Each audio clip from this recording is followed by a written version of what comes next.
Are you looking for an easy watercolor project that gives truly stunning results? Welcome to Sunlit Brushstrokes. I'm Jessica, and today we're painting this loose yet elegant poinsettia using a simple technique that anyone can master. It's fast, fun, and perfect for a festive Christmas card or a quick creative break. Let's go ahead and get started.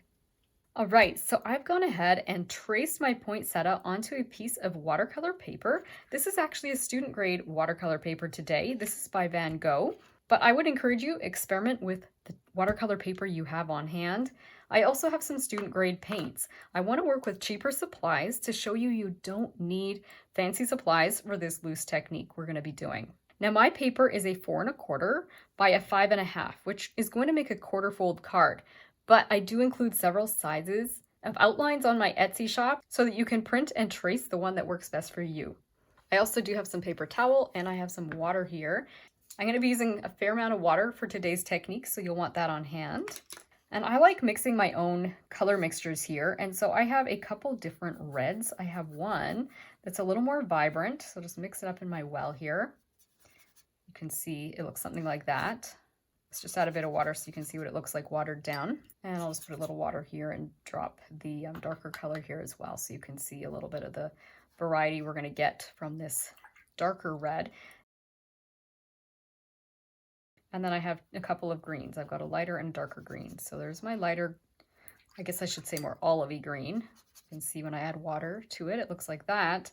And then this green over here is a little deeper and richer. And when I add water, that's the color I've got. I mix these colors using my primaries. This is a transparent yellow, Quinacridone Rose, and a Pthalo Blue. But if you already have colors similar to these, you could use those or just kind of play around and make your own colors. So I'm going to go ahead and give my paint a quick stir here. And I'm starting with the lighter red, but I'm going to be working with a bit of both. So what I'm going to do is I've got my 6 loaded with paint, and then my number 8 here, I've got water on it, and I'm going to be going back and forth between these two brushes, water and paint, water and paint. So what I'm going to do first is come in like this and just do one of the veins for one of the little petals, and then I'm going to come and do an outline of it as well. So outline that petal, and then I'll come in with my water brush and just kind of like blend that around, and I'll leave some areas that are a little bit more white. So I'm going to leave a few areas that I don't put any paint, something like that. So I'm going to do the same thing, come back into my red and just go ahead and do the outline. And I'm going to be pretty puddly on some of these. If you put a lot of paint, that's going to allow you a few seconds of grace. So if you want to paint a couple of these at once, you could come in here, paint a couple, and then come back with your water and just kind of stroke it. I kind of lost my vein there. That's okay. This one, I'm going to be careful not to lose my vein. I'll stroke it on this side and a little bit here, but I'm going to try and leave a little more white space on that one. I'll come back in. This one's looking a little anemic. I might drop just a tiny bit of red down there. And then back to my water, or back to my paint rather. And I'll do this one here. So I'm going around and doing the first 5 petals that are kind of like the center petals to this poinsettia. Oh, we need to also do the vein. Then I will add my water. Again, stroke it, or even tap it if you want. You can kind of tap things a little bit. And do it again over here. And there you have our first petals. So then what I'm going to do is repeat that on the petals that are around these ones. So by that I mean I'm going to go ahead, take my same paint, and I'm going to start dipping into the darker one as well, so I get a little bit more variety in my reds. So I'm going to do the vein, and then I'm going to come around, and this time I have to kind of paint around. I'm not going to actually touch this petal, because the colors will go poosh and they'll bleed together. So I'm leaving a little white area there, that little white gap, and I'm just painting up to it. And then I'm going to do the same thing down here. If you don't like leaving a little white line, you'll want to dry these first 5 petals before you come in and do these other petals. But I kind of like the look of the whites, and so I am just carrying on while it's wet and just being careful that I don't touch the petals together. So adding my water once again, and then I'll work my way around. And I have to be careful that I don't accidentally paint my leaves because they all look the same. Or I guess I should say I don't want to paint the green leaves.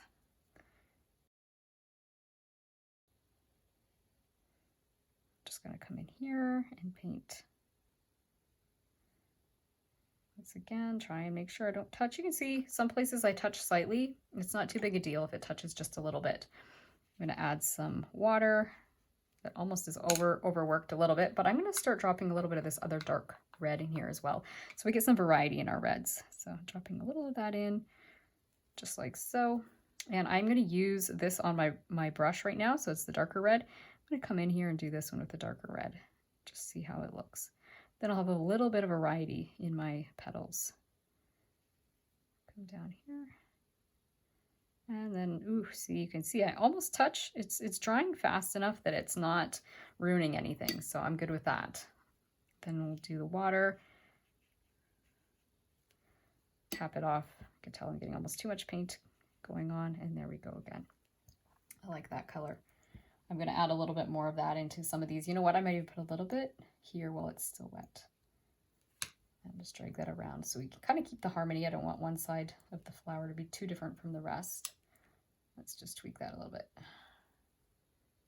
Okay, let's leave it alone before I make a mess of it. All right, so I'm going to come back into my dark red, and I'm going to do this one right now. And then I'll probably tip my painting upside down to reach some of these other petals that are harder to access from this side.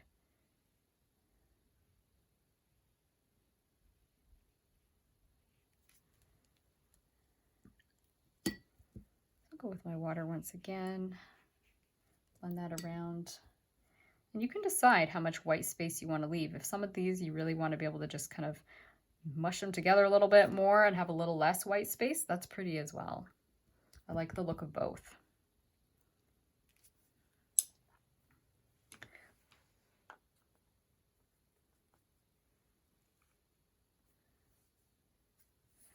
I'm going to go ahead and do this one with my dark color.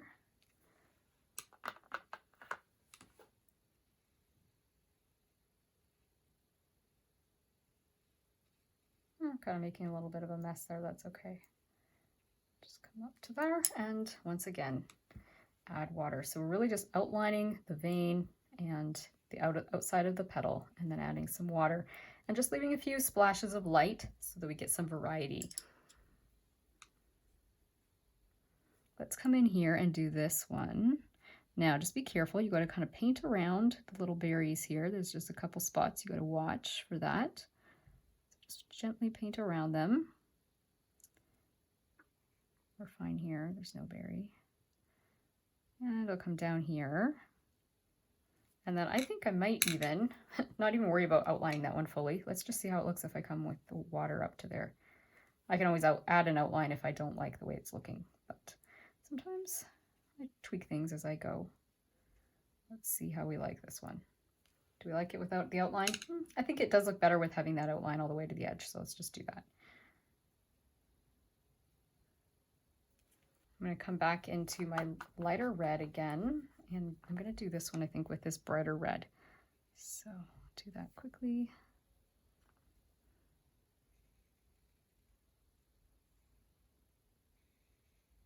I think I kind of like the variety of the two reds, but there's no reason you couldn't do this with just one red. But I'd be curious to know in the comments, are you going to use just one red, or are you going to do a couple reds?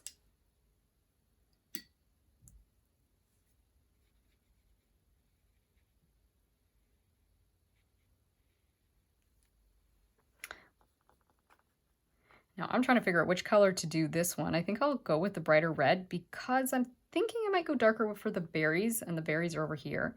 So let's see how this works. I don't know. This one I'm a little bit uncertain, but we'll just go ahead and do this one quickly. And whoops, and there I'm like pretty much touching that together. Oh well, it's working okay. And then I'm washing and drying my water brush whenever it starts to get saturated with color. Otherwise, you're going to end up losing your ability to have that watery look. So just be aware of that as well. I'm not sure if I'm loving that, but that's okay. We're going to come in and hopefully balance things off with the berries at the end. We just have one petal left. So I'm going to do this one as well. I think I might even do two reds. I might do the vibrant red over here. And then as I kind of come underneath here, I might take a little bit more of the dark red just because it's more in the shadows. So come in here and put a little darkness. Ooh, I'm making this one really dark, aren't I? Still with my paintbrush. Let's get some water on here and get some light. I think that worked out okay. Got variety in one petal. So as that's drying, I'm going to come in and do the berries. And I'm going to do them very much the same way. So I'm just going to come in with my dark color. And I'm going to start by just outlining them. So I'm going to come over here and just outline all of these berries.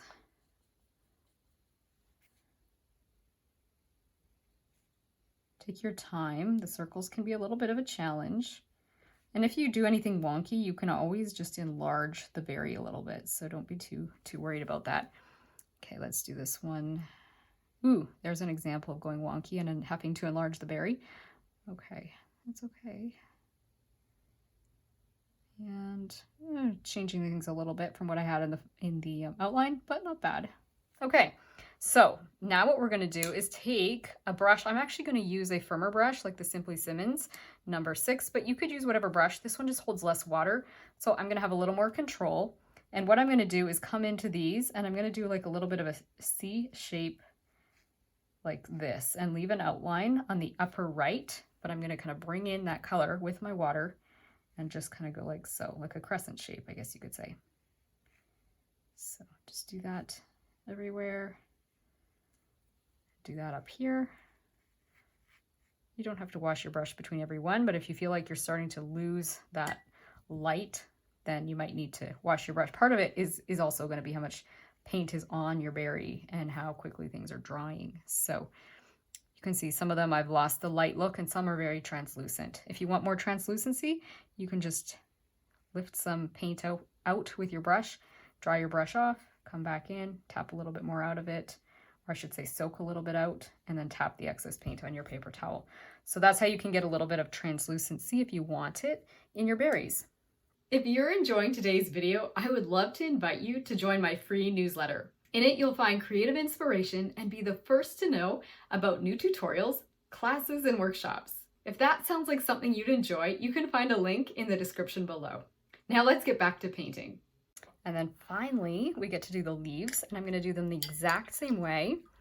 So just wash my brush, and I'm going to start with this more olivey green, but I'm going to be definitely going back and forth between the two greens. So let's go ahead and just paint in one of these leaves. Actually, this leaf here, I'll probably want to add quite a bit of the darker green because it is kind of, again, it's lower in the painting, so I'm thinking about it as being more in the shadows. So let's go ahead and just take some of that dark green right now and use that for outlining the top area. Ooh, be very careful. You can see I just touched that. It's a good thing that petal is fairly dry because that could have made a bit of a mess if it wasn't. All right, so there's my green. You can see I loaded quite a lot of it at the top. And then I'm just going to come in with my water. I want to make sure I'm wet enough. Right there, I felt too dry. Blend this down. Oh, losing some of my lights. That's okay. I don't mind that. And if you would like, you can always take another brush. You might want a third brush for this and tap a little bit of red into your leaf if you like that look. You can decide. I think it's pretty. It makes it look like a little bit of a color bleed, but that's a personal preference. So do what you want there. I'm going to come in and do this one. And I've kind of got a mixture of the two greens actually on my brush right now. So maybe a little less variety with what I'm doing, but I'll put that on there. And once again, add the water. Try and preserve my whites a little bit better this time. So you can see I'm really runny with my water, but it adds kind of that watercolor look, right? Compared to this one, it's almost too, I don't know, almost too dark, but that's okay. Let's go ahead and do, this one will be a little more challenging because those berries are wet. I could do this one next and then we'll decide. Let's turn this upside down and make it a little easier as well. So I'll do this one and then I'll go and do this one, paint around the berries. I'm going to come in with a bit more dark paint. so, and like so. And then I'll come in with my water.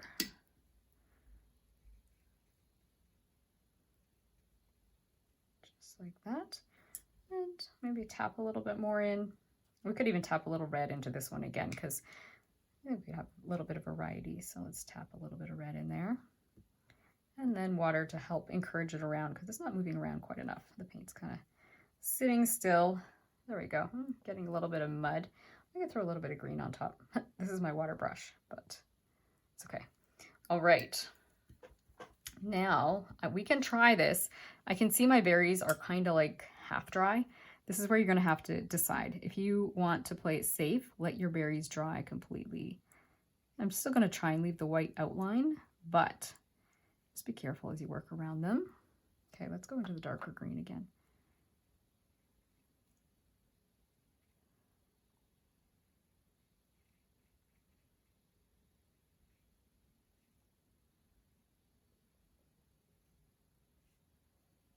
Like so, and I'm just trying to take my time a little bit around here. Kind of slopping a little bit, but that's okay. Things are going to be okay. You can always come, if you feel like your berries are dry enough, you can always kind of shrink the white outline. I don't mind having a bit of white outline, right? Because we do want it to still look like it's part of the same painting, same style. So having a little bit of that white outline can be helpful. But if you feel like, ooh, that's too much, you can always shrink it a little bit with your paint. I'll just drop a little water in here. Get a little bit of a flow of color. Didn't get as much, whatever. It's okay. We didn't get any white spaces in there, but that's okay. I actually don't like the one over here because it's too close to the edge of the painting anyways. I might even tap a little bit of green in here. I don't know. This is just a personal thing. I might use a little bit of green to do the little branches in here. And you could use brown if you prefer, but I actually think the green is kind of pretty. So I'm just going to come in here and just add a few little branches, maybe a few little sprigs around these berries as well. I think the color of the green is nice, so just go ahead and do that in a few spots. I'm going to do the same thing down here. Most of it you won't be able to see because it's already kind of like, as you see, on the leaf there. So we'll just make it come down like this.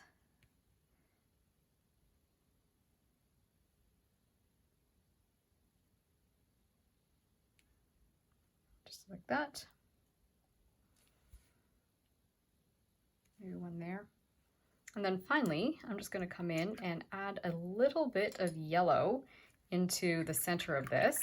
So I'm just going to tap it on. So I've got kind of a bit of a mess in my yellow, but I'm going to just start with putting a little bit of yellow, and then maybe I'll tap a little red if I need to, but let's just start with the yellow. It's very vibrant. So what I'll do to tone it down a little bit is just take a little bit of my red, and I'll just come in a few little spots and just kind of tap. Could almost put a little bit of brown if we want to. I do have kind of a brownish color on my palette here, right here. This color I made by just throwing a little bit of like the red, a little bit of the yellow, a little bit of the green together. I can kind of show you a little bit of that quick. So take some yellow. Yes, I already have the bit of brown in there, but you can see just by going like that and then a little green. Oh, we're gonna need more red, I can already tell. I put too much green. One of our reds again. We can kind of get this brown color. We can tap a little bit of that into the center here. I feel like it could have a little something. And then I'm going to go ahead with a clean brush. So I wash and dry my brush. And I'll just kind of tap a little bit so that I don't, I don't know. I think I got a little dark with that brownish color. So let the yellow and the brownish colors kind of mush together a little bit, just like so. I might even just add a few more little sprigs over here for a little bit more color. Nice, but not necessary. Yeah, maybe something like that. Okay, so this is dry, and I realized I could come in a little bit just on these couple little sprigs here. I could have done this when I was painting, but I could just pull that in a little bit in a couple spots, or I should say the little petals. They could come and touch the center like that. I think I like that better. And there you have a super easy Christmas card. If you've enjoyed today's video, you'll want to check out my Christmas watercolor playlist, where you can find more videos like this one.